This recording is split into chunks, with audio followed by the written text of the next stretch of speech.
GangRadio.com. Take over. Last mission. Final boss mode.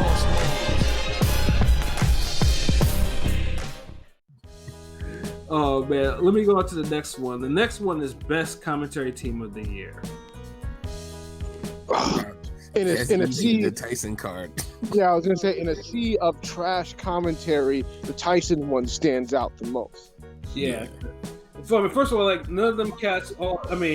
They had Snoop, they had Sugar Ray, they had the Style Bender, and they had Morrow. Like a combination like that, like cats, and especially from someone like Sugar Ray, who's like a black hole when it comes to broadcasting, because dude be off in his own world sometimes. God bless him. He's a great, but you know he ain't been sharp in the booth in about at least 10 years, you know, give or take, you know. But surprisingly, he played the good straight man of that.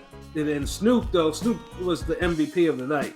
Snoop had fuckery upon fuckery, you know, and so of course, punctuated with the whole, you know, Nate Robinson, Jake Paul, and like, dude was out here singing hymns when Nate Robinson got sent to the bushes, you know, and shit like that. You know, I mean, dude had jokes upon jokes, and Twitter was absolutely praising. This gets to the point where they're like, you know what, you know, Snoop should go to hockey. Snoop apparently goes to, he comments on hockey games and shit like that. And now, you know, Trilla's pretty much going to hire him to comment on their future boxing events. You know, and they got the Style Bender on there for MMA, you know, dropping some good boxing knowledge. You know, I mean, dude played the straight man role pretty well, and also he knew when to joke. And then Morrow, you know, was Morrow. This manic ass. Yeah, it was a solidly built team, executed. You know, I had no problem with it. Shout outs to them, like, and just to see the success that Snoop got afterwards just shows you. Yeah. And also Joshua mentioned too, Osuna and Bradley did their thing in the Zepeda-Baranchek fight. They did, you know. Yo, facts. That's a motherfucking fact. Like, that was like the perfect commentary for that fight. Like, yeah, like because they went. Man. Yeah, they went ape shit. Especially Osuna went ape shit at the end. Like oh my god, you know, like that's they're the best duo in boxing. Like when you just got those two. Like, I can fuck with them. Like, they got the chemistry. There's no arguing. You know, they both know what a jab look like. You know what I mean? So, you know, that was the jab that LB just set out there, you know. be the one to be pushing for knockouts. You know, they just called the fight. So, yeah. But yeah, the Tyson and but Bradley Osuna, yeah. Shout out to Joshua again. That's a good they're a good honorable mention. Like they're like two for me. So yeah, absolutely. I mean, Bradley came into his own. Osuna, you know, did his thing. Like, you know, in that whole card. Yeah, let King P answer this. The next one first, though. Yeah, no, absolutely.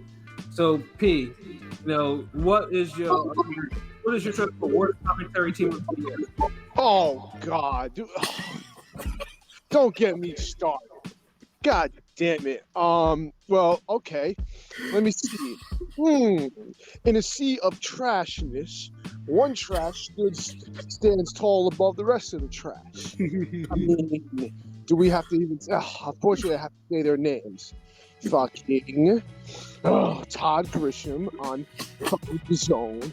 Yes. Fucking oh my God, Sergio Mora, and the fucktard himself.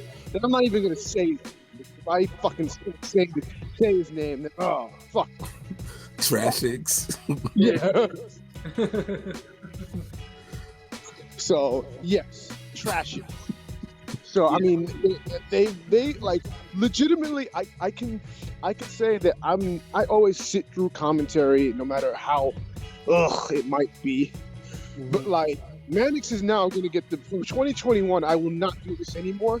Mannix is going to get the mute So whenever I hear him when he's talking too long, I'm gonna mute him because he makes no good point. He talks over people like he knows what he's talking about. He talks. His interactions with fucking Mora are the worst, the absolute worst. It's so disrespectful. They have no chemistry.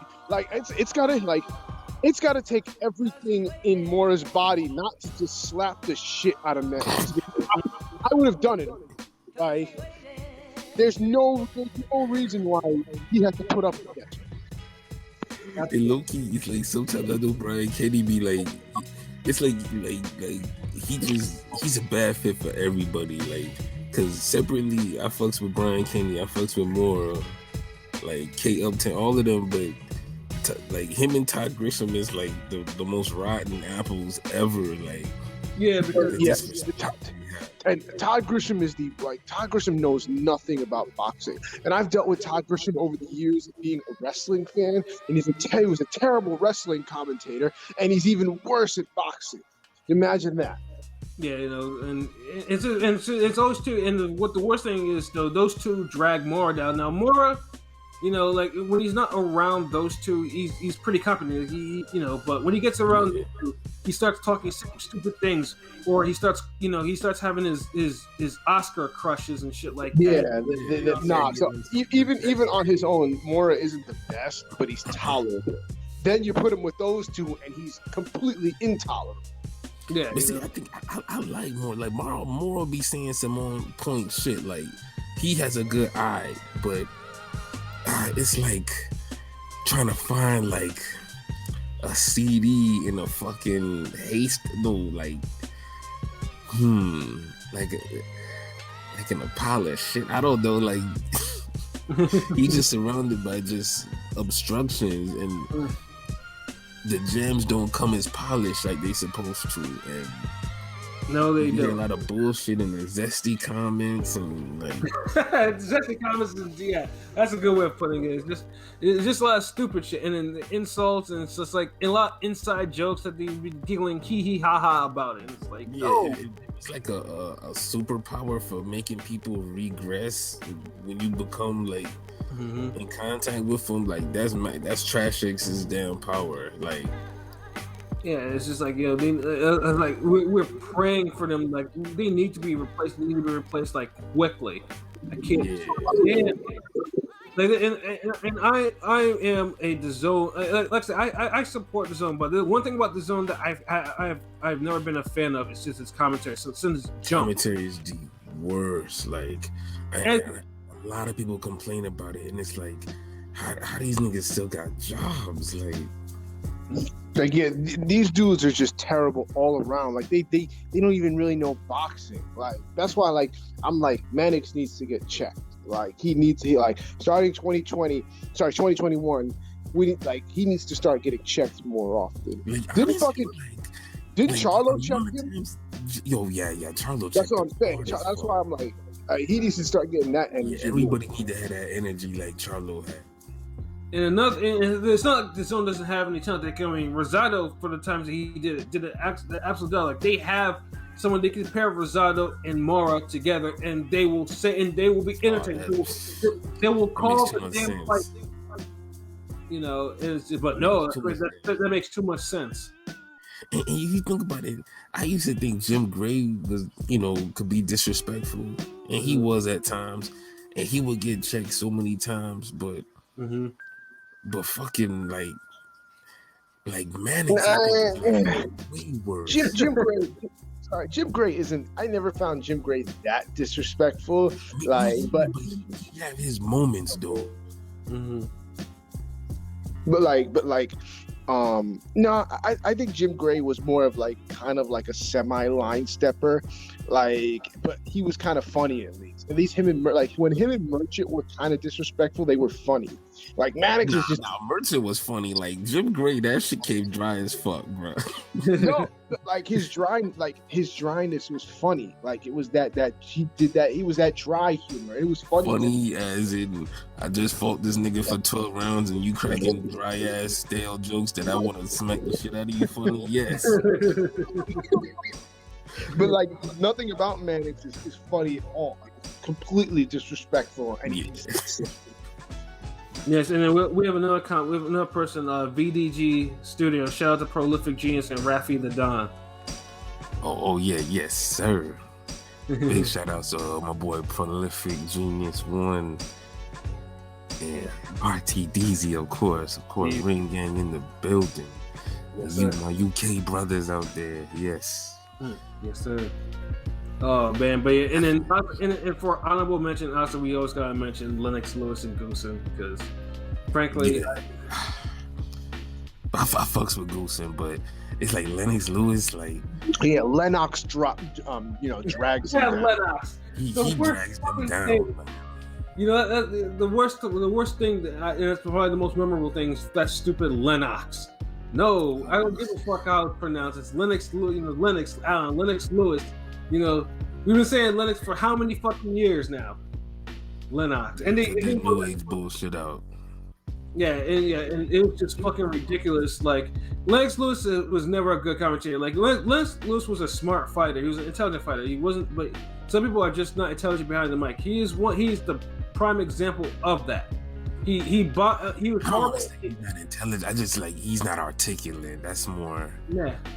I don't know. Everything that you say about Sugar Ray Leonard is my complaints about Lennox Lewis.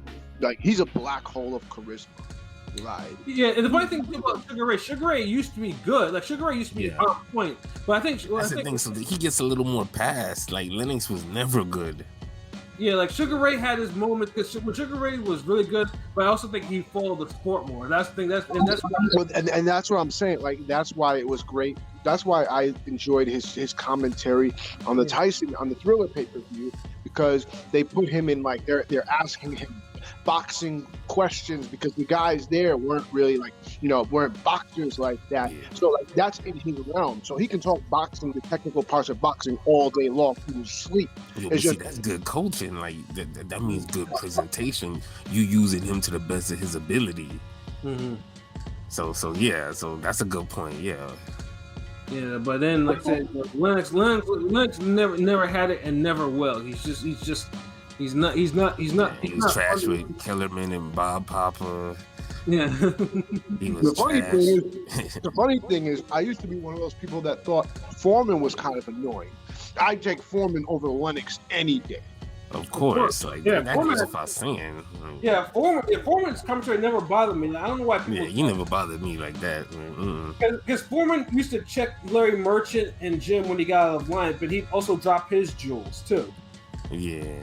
And he I was don't know, man. I just thought Foreman first Foreman, I felt like he came off as a grandpa sometimes. I would always call him Grandpa Foreman. And he was like the worst when it came to like exaggerations. Like he was like, he made it seem like the nigga in the ring was gonna die. Like, bro. Yo, I'm gonna just tell you the truth, yo. Like King P, like we're short niggas, man. We'll never understand like heavyweight exaggerations. I guess that might be it. Like, it's a different ego them niggas got. Like, And with Foreman's case, Foreman is a straight killer from Fifth Ward, so he's not in Houston. So yeah. So imagine that. That nigga knocking out cows and shit. Like, bro. Like, yeah, dude is one of the strongest people alive in his prime. Like, who's gonna tell him what he's talking about? You know what I'm saying? Like, Foreman, but that's what. And Foreman dude is like, no one's gonna check Foreman like that. Hell, even during the whole fucking like going back with the Bogalada popping off and shit, like, dudes weren't trying no damn George Foreman. He's like, you don't want to do that. You don't want to do that. You don't want to do that, son. Don't do that. George Foreman now. Exactly. Yeah, George Foreman is my mom's age. Yeah, I still want to try George Foreman. George Foreman still looks scary. He's still scary.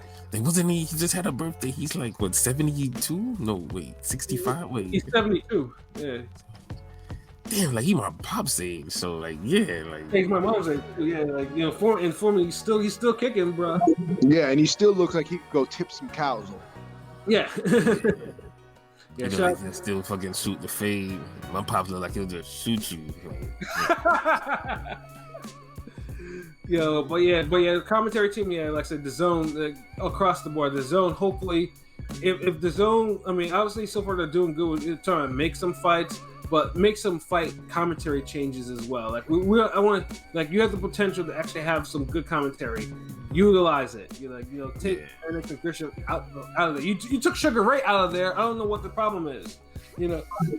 I just feel personally like the chemistry across the board on all platforms is like lacking. Take any of them, like even guys that I like and respect with Bradley and Ward, when you put those two together and they try to be like that chemistry, it's just it's so cringeworthy. Well, because even though I know I've seen them too, and like they're like really their careers run too parallel. You need like polar ice, like you need polar opposite tandems to work that. Like you got two light hitting, head-butting, fucking Hall of Fame. I mean, scrappy dudes that weren't known for well, Bradley's a little different, but you get what I'm saying, man. Yeah, it's like I think they're because they're too alike in some ways. Yeah, like. But one of them tries to be contrary. But one of them tries to be contrary to what they actually were when they were boxing, which and then since they know each other so well, it kind of makes certain things that they talk about awkward. And then the thing is, it's like Ward kind of took over the whole company lane Bradley had. But Bradley wasn't ODing with it though. Ward kind of took that and went company man. It's like and then Ward he went company man on like steroids, like. Yeah, and it's not like Ward is an intelligent guy when he speaks. Like, I mean, he was intelligent, but dude, so he's mad arrogant and his scorecards suck. Yeah. He's very arrogant, even though he's a humble guy. But that's the thing, like he always I always saw like the arrogance in his boxing, and it was I was just saying pretentious. Pretentious is the better word. That's a good word. I like good. That's a good word. I still see it because the arrogance shows in them scorecards, because you couldn't tell this nigga. He was arguing Bradley down about that jab in that Postal Ramirez fight. I'm saying. like I couldn't believe I was hearing that. I'm like, did this motherfucker say like he got this nigga winning? Like, no, nah, like. Ward is, and the funny thing too is like, hopefully maybe Ward kind of like tones some of that shit down going into time, because like I said, when Ward and Bradley were on, they were on. When they weren't, you got a whole lot of nonsense.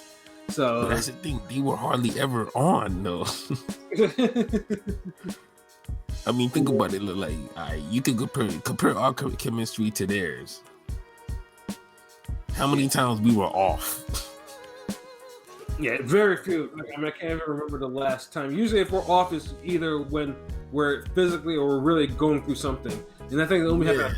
And then they can still try to mail it in and be like, all right, okay, hold on. Like, I may not give you, 30 and 20, but I give you 20 and 10. Yeah. Yeah, 18 and 12. It's like these niggas. We at least try to give you a Michael Jordan flu game.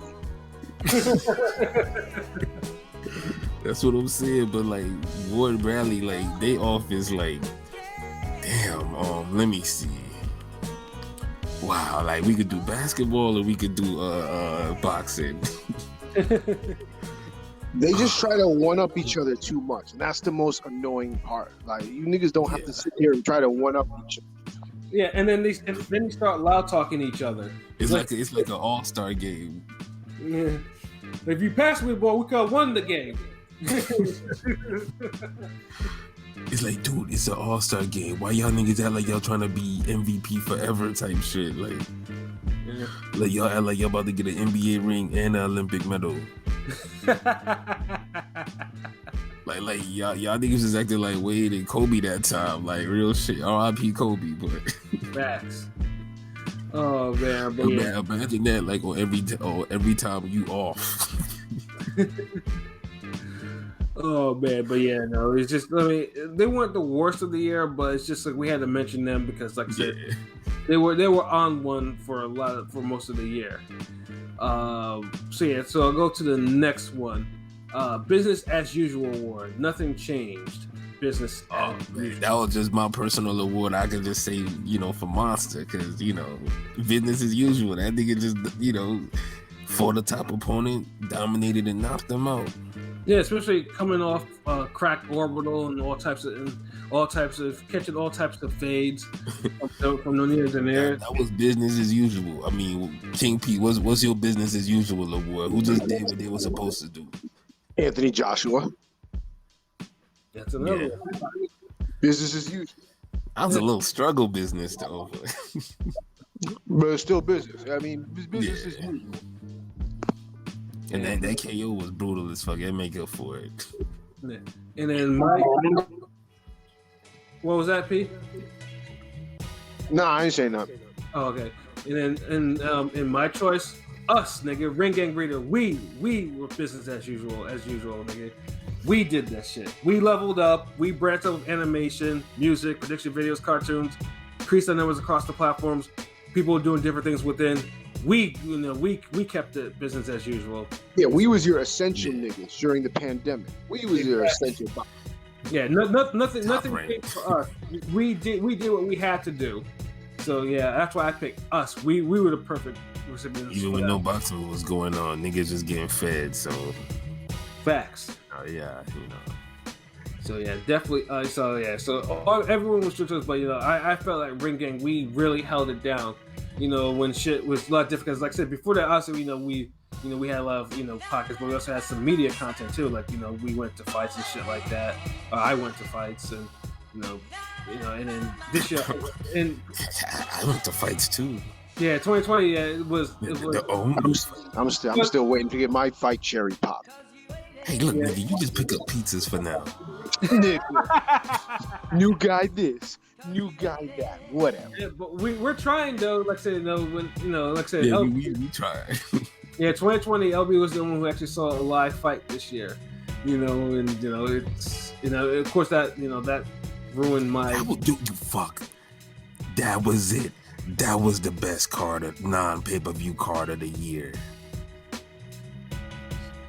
That was it. How I fucking forget that one?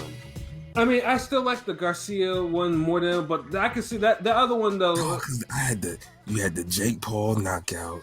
You had that one nigga getting the upset. You had fucking Tevin Farmer losing. That was because Roman Akhmadaliev was also a fight of the year candidate too, because that shit was a raw fight.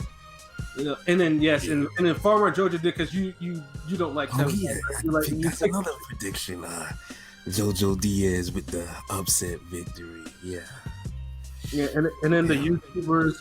And honestly, if Andre had actually ended his fight within the first seconds, like what we thought he was about to do, that shit would have been solid. Like that shit would have been like the only. I remember Angulo beat that other guy. Anthony Sims, yeah. Anthony Sims, that was an upset. The only low point was dude that came in there, talking about there's blood in the ring, no cap. Some young rap nigga I never really know. And super what's her name? Serrano got a KO. Yeah, she did. Yeah, So that card was like was dope all around. Yeah, if only Andre had actually scored the knockout in the seconds, then okay, then that should have that fight was like He gave him 5 rounds. Yeah, too long. It still was too long. Then he was leaving. Yeah, but so my bad. I just when you bringing that back up, I was like, oh shit, like wow, like how the fuck I forget that? That's crazy. Mm-hmm. Let's see our next one. This is one of my favorite superlatives. Favorite episode of the year. Now Joshua, if you have a favorite episode, please hit us in the comments, since I know you definitely be listening, man. But fellas, LB, I'll go with you, man. What was your favorite episode we've done this year? In 2020, excuse me. I think the wow. Maybe the second one with Keith Soprano. Damn. I think. Well, no, that was 2020, right? Yeah, 2020, bro. No. Did we do the Ryan Nah, Garcia that was one? for the Ryan Garcia fight. So that ended up being what, 2021? The preview was in 2020, I believe. Oh, so damn, that might just make the cut. Yeah, 'cause we did the recap in 2021. Yeah. But damn, I can't think of none at the time. But that one was funny as fuck. There's some more. Shit. Like the ones where there's like more of us, like there's 5 or 6 of us. Like I know there was some fuckery ones. The like one where we had everybody on it, like we had Rome and PJ on it too. Yeah, I forgot what we had them for a couple episodes. There was one, or there was one just from where it was nothing but jokes. I think it was one of our early ones of the year. Trying to think about that one because we were definitely talking about some movie or TV or something like that. You know. Oh, the platform was a good episode. Yeah, it was. Hey, that had jokes for days. That shit was good. Yeah. And then, of course, you know, I gotta mention, of course, the 50 Cent Lloyd Banks one. Because that one, further things too is like prior to that one, me and LB used to talk about like, it's like what is the key to getting people to like to views? And this is around the time then we in the 50 Cent Lloyd Banks because it was a topic, you know. And we did it, and you know it was long, and it was the competition. Our conversation was flowing. You know, me, you, P. Like we killed it. Like, but it wasn't anything that we expected that people would be so engaged about. In within like not even a day, it's like that shit exploded for us. Like, you know, views, the convo, the engagement that we got, like the comments, like it was fucking ridiculous. Like. And me and Elby was sketching. It was like it might have been that we just hit the topic at the right time or something like that. Yeah, because you know the book just came out. Yeah, and the then, book, you know, the little clips of the interviews, the audio book version. Yeah, you know, everybody was talking about it. Everything about the episode was dope because you know we had a little side, but we, you know, I remember, like, you know, we killed that podcast for 50 Cent. And that was not only 50 Cent, because we had plenty of 50 Cent podcasts that year. Between that and then the Floyd one, where we talked about Floyd and the Gucci one, that and T.I., that shit was hilarious. Oh yeah. We had some good ones. Even the first Key Soprano one was good. Yep. The Ryan Garcia and Fury takes. Yep, the Wilder shit. Yep. The Wilder shit, yeah. Oh wow. Damn. Fuck. Yeah, like those are some good ones, man. Yeah. We basically we talked about so much shit this year, you know, but I definitely, and P, what about you? What was your what are your choices? My choice for the favorite episode of ours? Yeah. My personal favorite. Many to choose from, but my personal favorite was let's just say this episode wasn't marinated or built up. It just happened.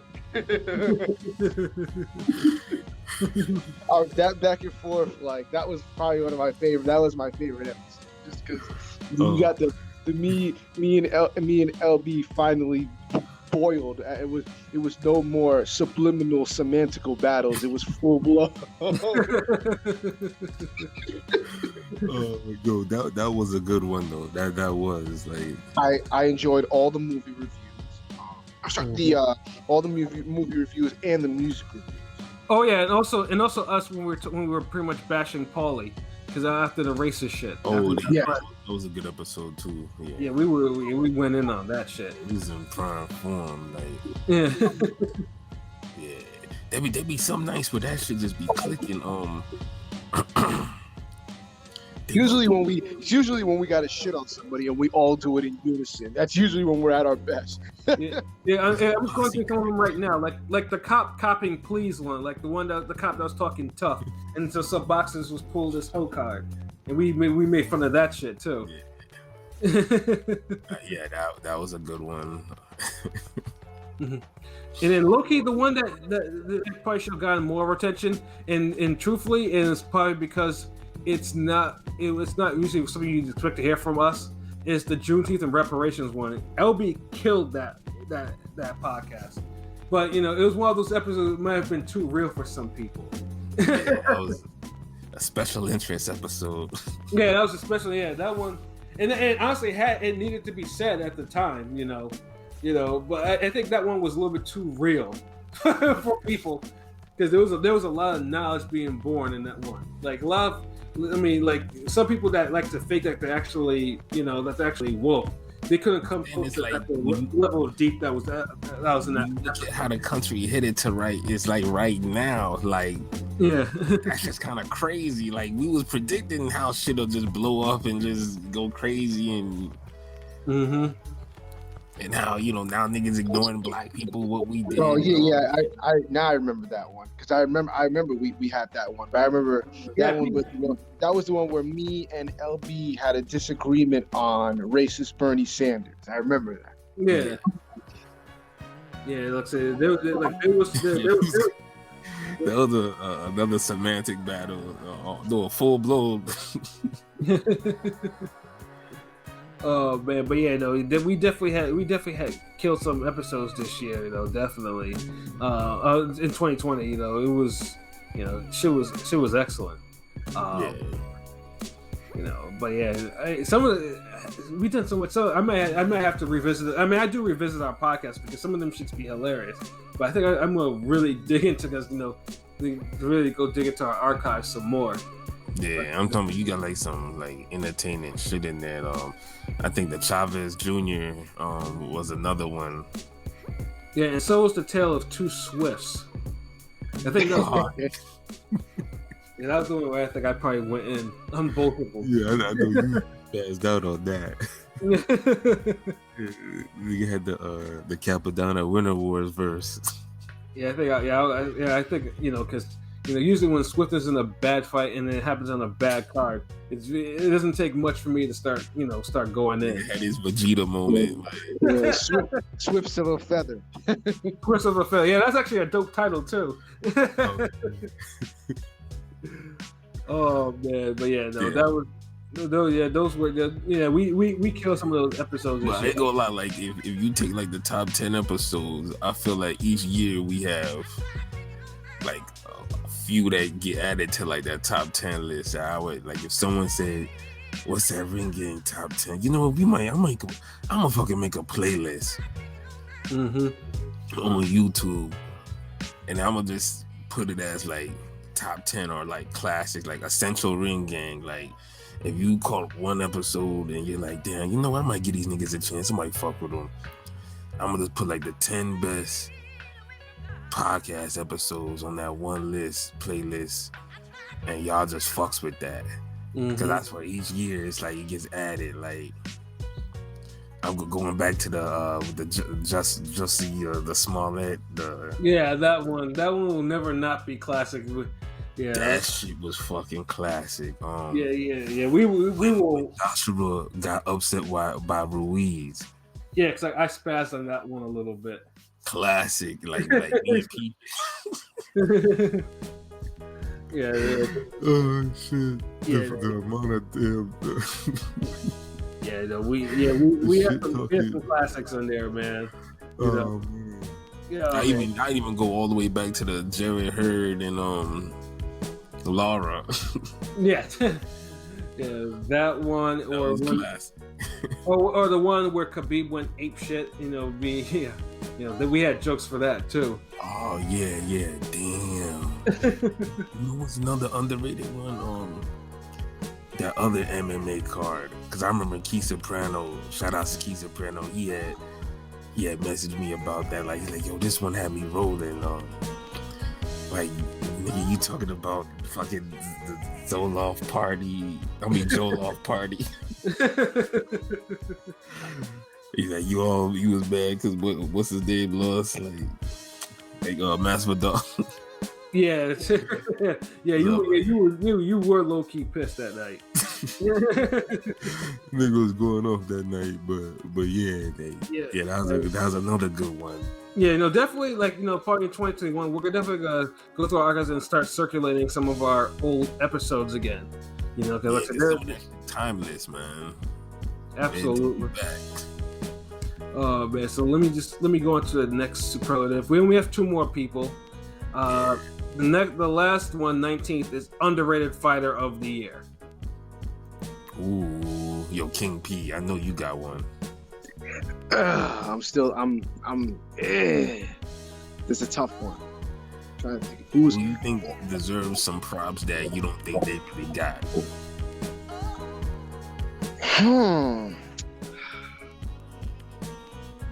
That's kind of tough. Now you got me thinking right difficult. now. Yes, I know. Give me a minute. I'll come right back because I'm still thinking. Okay. Pat. I mean, he was mentioned before, but Joe Smith, because like I said before, Joe Smith had some very underrated performance, and I don't think they got a whole lot of attention. But dude, actually, because after the Bivol fight, everyone was like, this dude's a little too one-dimensional. Like, he's powerful and all, but Bivol pretty much was boxed his head off like 11 out of the 12 rounds. And then he starts off 2020 with Jesse Hart win, and then the Alvarez one. Like, Alvarez one shocked the hell out of me because Alvarez has been in with tough guys, and he, as far as I know, had never been dropped, much less stopped.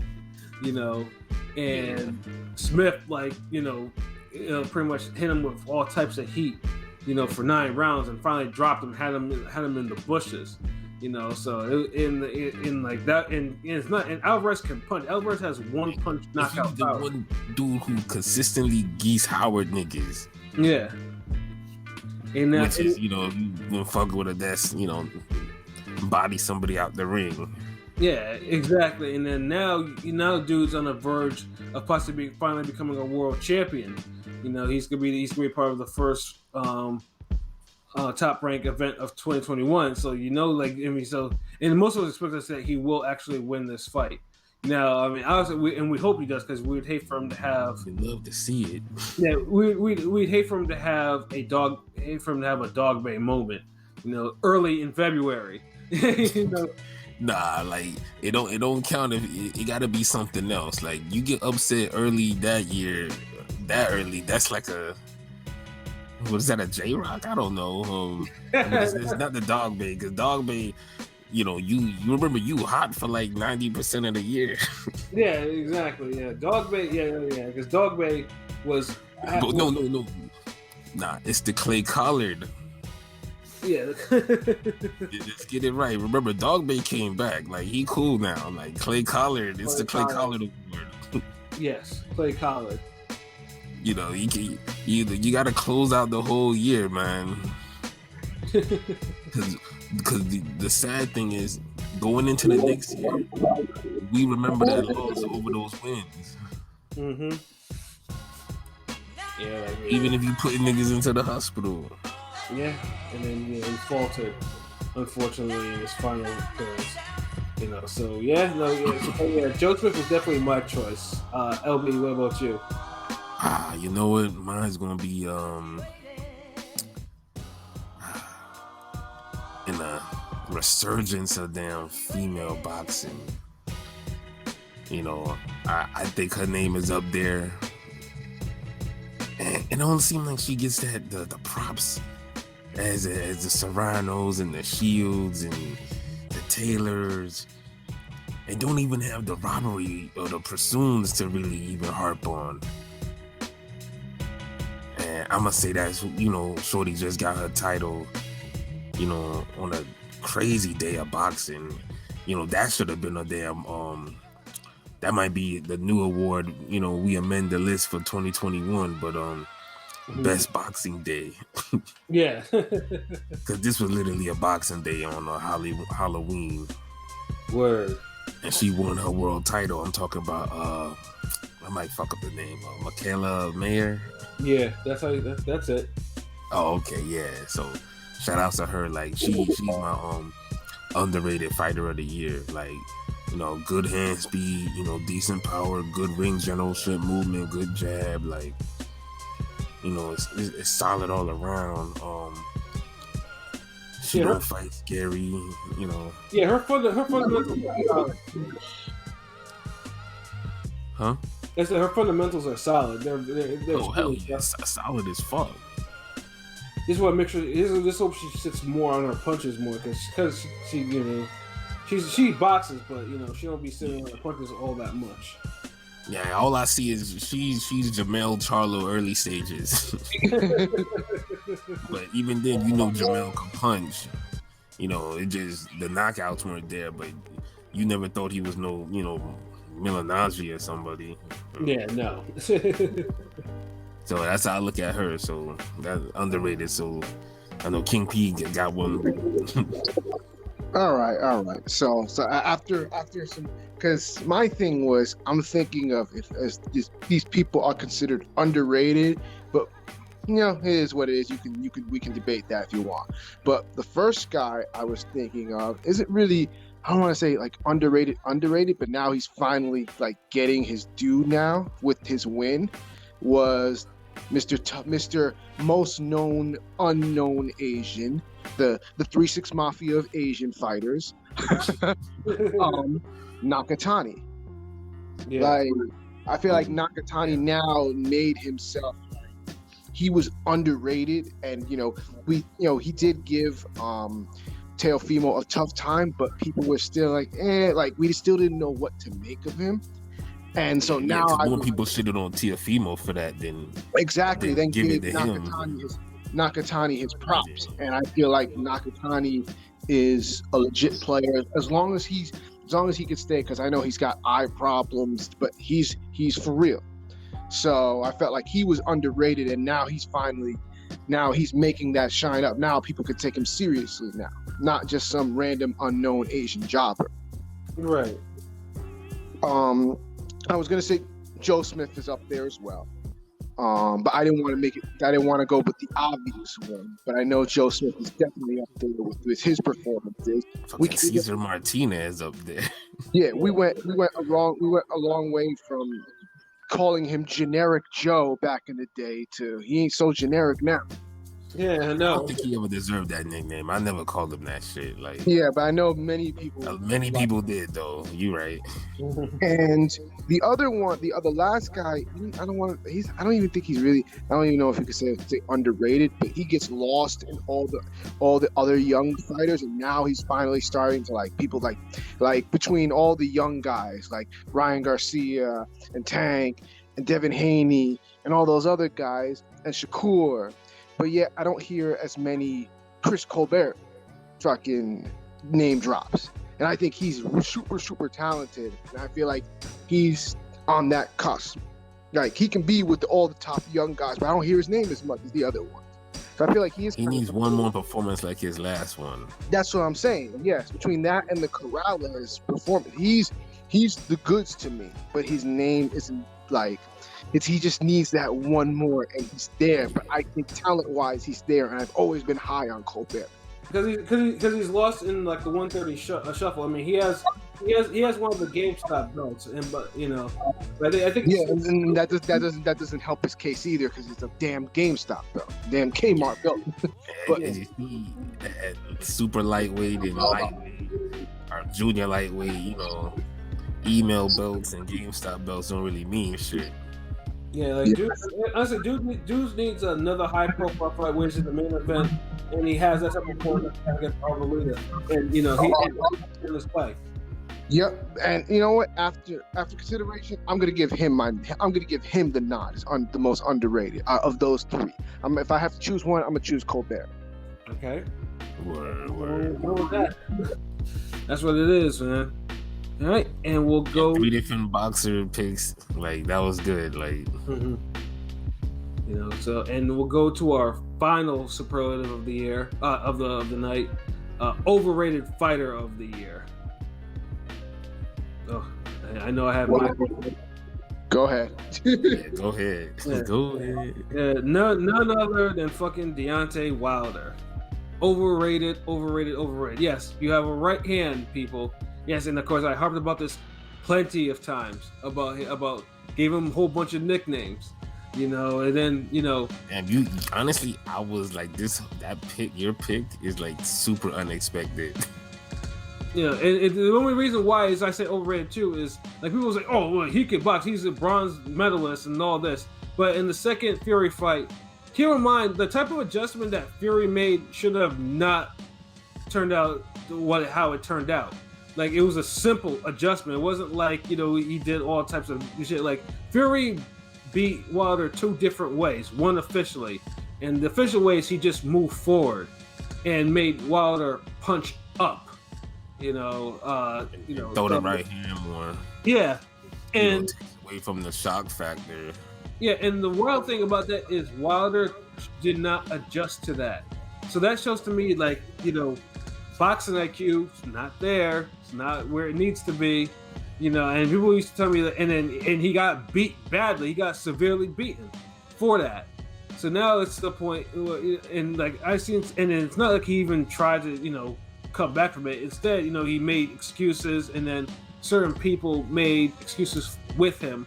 And it's just like, yeah, I've never seen this before ever. Like, because niggas were really like, we're into that one punch and you're gone type of bullshit.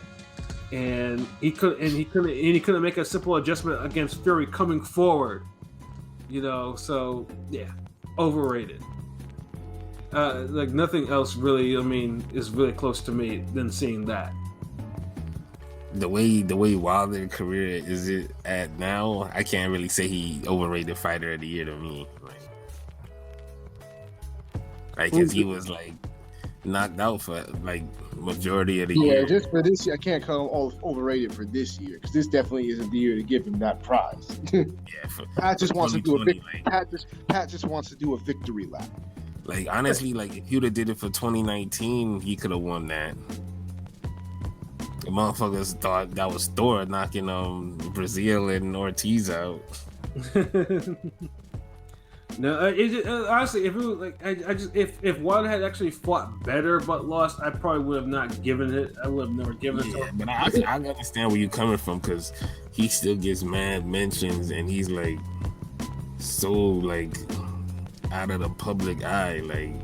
Yeah. He's living his life twerking somewhere or some shit. With his pants down, halfway down. Yeah, and niggas is still out there caping for him, so I feel you. What about you, King P? All right, so after a lot of thought, unfortunately, and I'm not trying to shit on this guy, but it's more, it's both overhyped and overrated. His overhypedness has made him overrated, unfortunately. Hold on, wait. Before you say this, does his stance have anything to do with this? No. I don't even know who do you think I'm talking about? Nah, I'm just making guesses. I'm like one of those niggas like, so what happened? And then you're like, oh, so he got shot. He's like, nah, but see what? And I'll just be one of them niggas. No, I got you. I feel you. But unfortunately for this year, Mr. Overhyped, overrated. His 2020 was overrated, Mr. One Round Man. So much hype. Listen, I'm not trying to shit on the dude. Dude has potential. Dude definitely has the power. But I need to see more. And this pick was basically solidified when I talked to people. Wait, hold on. I'm missing out on some prime shitting. Like, bro, sorry, can you hear me now? Chill. Like, yo, fix your sound. Can you hear me now? You sound like you're on a walkie-talkie. Yeah. No. Hold on. Can you hear me? Yo, can you hear me? Yeah, barely, nigga. Like, yeah, man. Yeah, that was kind of weird. You went walkie-talkie on us. Damn, it's like somebody like like a walkie-talkie when my 9V would be dying out in my walkie-talkie, yo. for real, man. You know, It felt like somebody got cut off, and it's like you was waiting for that verse. yeah. All right, can you hear me? Oh, Yeah. but then they got the CD to work again. Okay. Yeah, we All can. right, we back. All right, so I'm not trying to shit on Edgar Berlanga. I think he has potential. Unfortunately, his year of just starching cans in one round has gotten him a lot of hype and a lot of, oh well, you know, he's the next thing. And I'm just like, but he hasn't fought anybody. I need to see more. Well, it's not his fault, because I would talk to people and they'd be like, well, it's not his fault. They're putting him in front of him. Well, then they need to put better people in front of him. Oh, well, all the people that are better are ducking him. I'm like, are you serious? The Top Rank has overhyped his year of round cans has made him overrated to me. I need to see more. This nigga said this dude been a walking PBC card. Basically. Oh man. And then LB, what about you? I almost don't want to even answer this one because, like, I do feel like Berlanga deserves, you know, he deserves some of that. But then, I do feel like both y'all gave good answers. Mine's, like,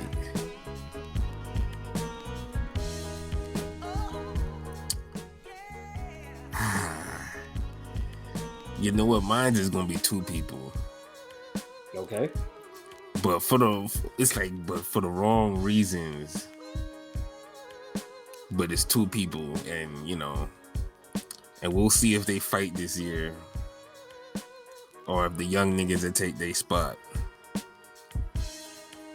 But mine's is Spence and Crawford.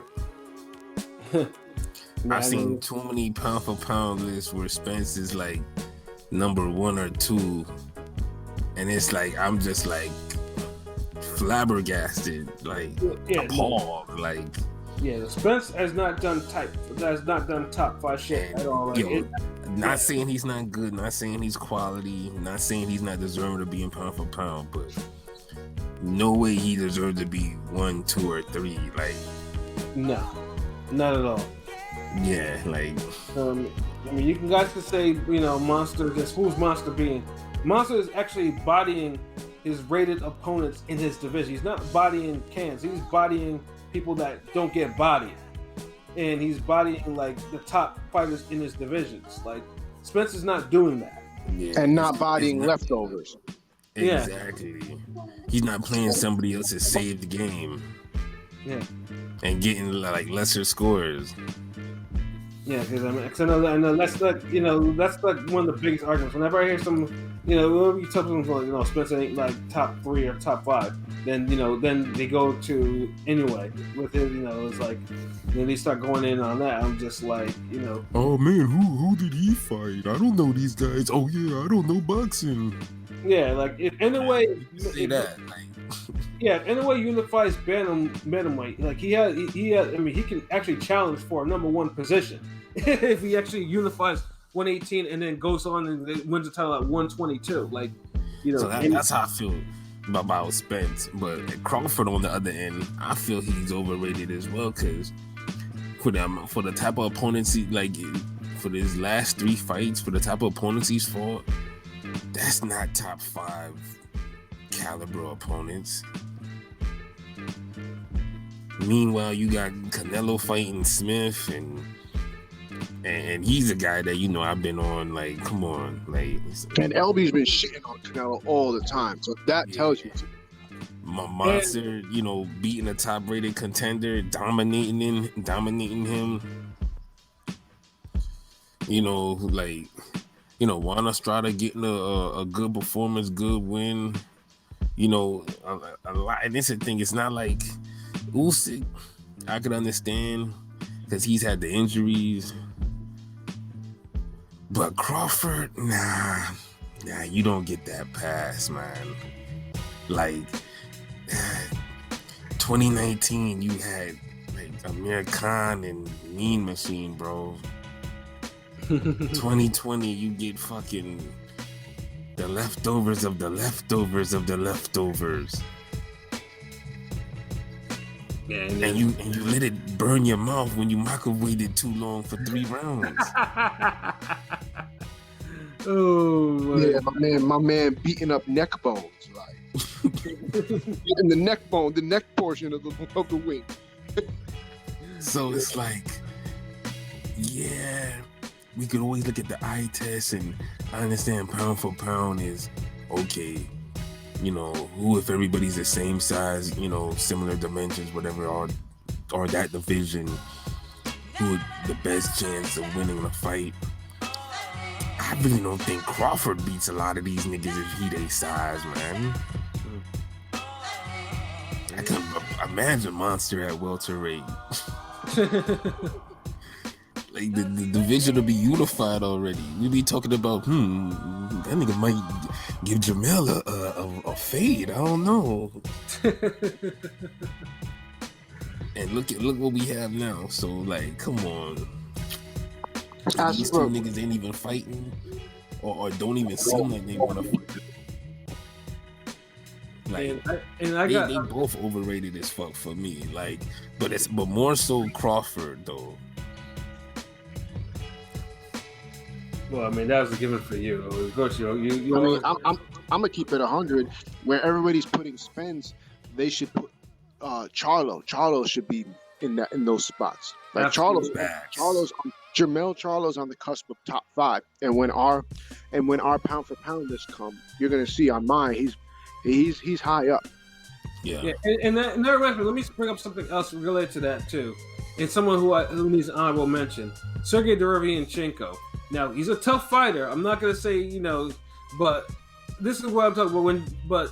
In 2020, when Jamal Charlie beat Sergey Derovianchenko, there was a lot of nonsense being, stuff like, oh, he's the best middleweight. He beat him worse than Triple G and Jacobs and whatever.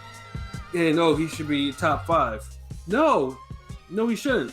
In fact, he shouldn't even be top 10, really. Like, maybe you want to put him maybe top 15, sure. But, Jamal Charlo hasn't done anything at middleweight. He was supposed to stop Derovianchenko. Let's be honest. Like, yeah, and he was supposed to stop someone like Korobov, too. And he got his head boxed off in that fight. But it's the thing, more so Derovianchenko. See, because you know why? Korobov got power, he could box, he has the pedigree, but he wasn't you could say he was a little older, but he wasn't put through the ringer like Derovianchenko. He wasn't, Derovianchenko and in a row, But to be fair, I mean, just a counter question to that is, isn't that just a testament to Derovianchenko's durability? True, tis true. Yeah, but when you factor the amount of clean punches Jamal landed, he won an 8 rounds out of 12 round fight. Yeah. Didn't even get a knockdown. Yeah. Yeah, Triple G and Jacobs both at least dropped him. Yeah, and Colgate hurt him bad, so yeah. And remember, Charlo was buzzed in that fight. He was hurt by a body shot. Mm-hmm. But everybody remembers the time when Golovkin was. But niggas forget Jamal was hurt too. Yeah, and that's what makes Derovianchenko just it was slightly over it. Like, he's still a tough guy. Like, there's he gave some top fighters a run for the money. Yeah, because he gets overrated on Jamal's performance, because if Jamal would have stopped him, it would have been to me, I would have gave him more props for that. Like, he still got props, but for the hype he's getting, you would have thought he stopped him. Yeah, exactly. And then people were talking stupid about for Charles. Like, no, that's the wrong Charles you're hyping, bro. Like, you see that, you want Charles to actually fight someone, try to pursue some real fights at middleweight, but he's not going to. I don't have any confidence that he's going to. Like, I mean, we waited for 2 years for someone like a Derovianchenko level type of fighter. Well, I mean, I think he wants to, but I think in this situation, I mean, 160 just went to shit. He's a victim of kind of a bit of a victim of circumstances, although he hasn't helped himself. Well, I don't think it's because Danny Jacobs took himself out of the PBC, 160 and got fights. But that's not Charlo's fault. Jamal should have chased him. He no other fight. It looked like he was never going to get any other fight. Look, the Andre fight don't seem like they was going to make that. Now that Golovkin Munguia is, that seems to be the fight that, people want to see, entertainment wise and shit. And was, money wise, Mexican holiday, all of that, yada, yada, yada, Mexico style, blah, blah, blah. Like, Jamal doesn't have no rival. Like, he doesn't have nobody. Like, Jacobs could be that guy and is the guy, but he's not going for it. Like, he needs to be calling him out. Even if he just went up the damn 168 and just knocked him out, came back to 160, like, he would do more in that and trying to get a Canelo or Golovkin fight if he did that. But most likely he'll probably be fighting like Eubank or somebody like that. And that doesn't do anything, man. Eubank's cool, but like more like he's getting too many damn we know already type fights. I don't know. It's just like the PBC 160 cupboard is bare as fuck. So that doesn't help his case. But I do agree that he shouldn't help himself, chasing some of these fights. But see, I think we gotta keep that energy. Remember, I'm a Golovkin fan. I heard for years, motherfucker, why don't he move up to 168? I'm like, okay, none of these niggas is really popping, but okay. That never made any sense to me. I said that never made any sense to me, him moving up to 168, because that was bare as fuck. But yeah, I get it. Yeah. And now you got better names at 168 now than you had before. And one of them is prime for the beating. Absolutely. Do it, and it's like that should be an easy layup. Like, why y'all gonna let a jobber or a mid-level nigga take that? Like, and honestly, like, who Jacob's gonna fight now? Like, he's gonna be the B-side unless it's Jamal. Yeah. I mean, I don't think anybody has any interest in seeing Jacobs fight any of these other guys. So Jamal's the best option. Like, I don't know. I'm gonna keep screaming that fight. As you should. That's the best option right now for Jamal Charlo. If he want to make some noise, because if not, pretty soon Jamel gonna have to move up, and you can't have both these niggas at 160. No, because they're not gonna. I already had that at 154, and both got avoided. And then one thing I want to make sure I read, because I know Joshua, he sent in a final comment about 20-something minutes ago almost. He said we forgot prospect of the year. Oh, okay. Yeah, I forgot all about. Yeah, this could be we need final prospect. Yeah. Charles Conwell. We could. I mean, the thing is true. Orlando would have actually been my actual choice, because he made the most noise this year out of every young prospect. Charles Conwell. Yeah. Yeah, I said Conwell's. Yeah. Yeah, I don't see Conwell as a prospect like that. I still do consider him on the bubble as a prospect. I mean, because look, him and Fondora, if they fall now, they would be made top 10 at junior or middle. That's also true. My honorable mention is actually, everybody wants to talk about Berlanga, but the prospect that's actually been more impressive to me has been Elvis. Yeah. Yes. Yeah, Elvis was a star during the bubble series for Top Rank too. People forgot about him, but yeah, he had some good performances, and the boxing skills kind of, you see him with the knockouts. Yeah, he definitely has. He sets up shots and shit. Yeah. And I mean, because Rodriguez is trained by Freddie Roach, and Freddie Roach knows how to does work with offensive fighters. So, I mean, honestly, I can see him probably Rodriguez making even much bigger noise in 2021. But yeah, Rodriguez is a good one for sure. Yeah. But other than that, I mean, I know there's Brandon Lee, heavy-handed as fuck, on Showbox, and then. He made a point, and then Jesus Ramos of PBC, and Oh yeah, that kid look quality, yeah. And then Ammo, Austin Ammo Williams over in Matchroom. It would have been Nikita Bobby, but he kind of faltered this year. Like his limitations started showing. Actually, I wouldn't really call him a prospect either. I mean, he's been fighting since 2018. At this point, he just hasn't improved all that much. But yeah, Joshua, I hope you're happy that we actually managed to fit in the prospects for you. Good looking out, because that's a whole bunch of damn topics. Yeah, so I think we just went through all the superlatives. That was a long show, long show, people. So yeah, and I think 2020 was an interesting year for boxing. It was definitely one for the books for many different reasons. Like I said, obviously people who've been listening to us, thank you for continuing to stick with us. And like I said, like we promised before, so we just continue to bring you all the hot shit that we can. As always, like 2021, we're on it. Like we'll be the first to tell you if we think a fight is gonna be garbage or not. All types of shit, man. So nothing's changed. Hey, shout out to all the Podomatic listeners. Exactly. Because we actually got more downloads from y'all this in 2020 than in 2019. And in 2019, you had multiple Fight of the Years. The big names. Was doing it big, and to see 2020 with a pandemic and all this shit going on, and still Absolutely. Get even more downloads. So that's what's up. Exactly, and then Anchor too. Like people showing love on Anchor all the time.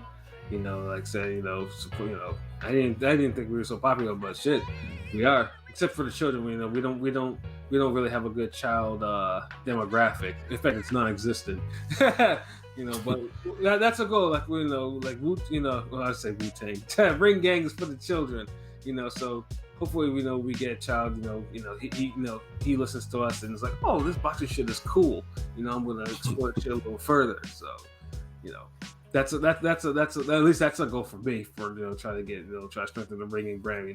Gotta get the children. Because after all, boxing knowledge, has to be passed down in some fashion, like to a younger generation. So, goal there. P, do you have any final thoughts?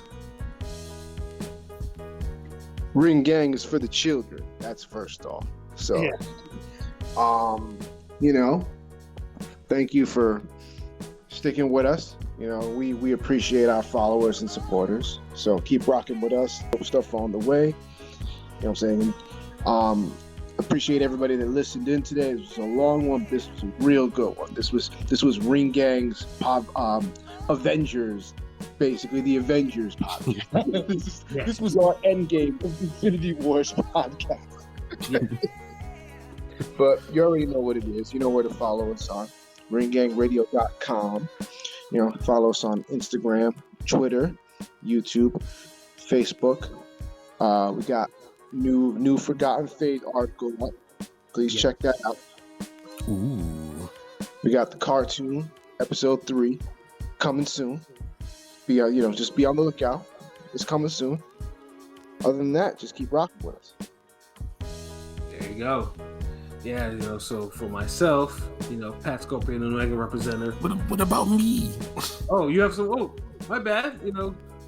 Yes, LB. Do you have any final thoughts? Yeah. Thanks for y'all, rocking with us for the 2018, 2019, 2020, 21. So got that new Training Tuesday up. Check that up. Put that on the site soon. So it's gonna look like training Wednesdays, nigga. But you know what to do. Hey. But other than that, man, y'all just keep following us. Get more flat content. Shout outs to the rest of the squad. You know, Clanarchy. Sample Genius project coming soon. He got a project with Caper coming in February. I think the 21st. So be on the lookout for that. DZ Prolific Genius, PJ the Fight Architect, Rome, Top 5 album coming soon. So y'all know what it do, man. Y'all just gotta rock with us and just stay tuned. More shit coming. Bars and Boxing definitely coming back 2021. Yes, sir. Oh man, so yeah, Pat done worked himself up to a solo deal now. I gotta come back. all them dope. I done seen this nigga grow with the prediction videos. Like, salute. This nigga legit nice. Like, hold on. Yeah, I got. So on point. Like, hold on. Like, I feel like this nigga unlocked the trophy. Now I gotta come back. Like, yeah, I got 2 more cooking. I got for some of the fights that are happening later this month. So like I said, nothing's changed. Just continue. Who knows? There may be some more evolution. Into how I do those. God willing, because all this is all about evolution. Things always change. Like what you probably heard in 2020 is not the same like you probably heard in 2019, or what you heard in 2019 it wasn't the same in 2018. So all we can do is nothing but evolve. And I definitely plan on trying to evolve more with that for sure. So yeah, it was like I said, 2020 was a good year. Not at least for us. It was a good year. It was it was a decent year for boxing and everything like that. So let's continue to be great in 2021, both us and boxing. So for myself, Pat Scorpion, the New England representative, for LB Shuttleworth, the God, the GOAT artist, for King P, Bodega P, this has been another episode of Real Talk, where as always, if shit's real, we talk about it. So until next time, peace.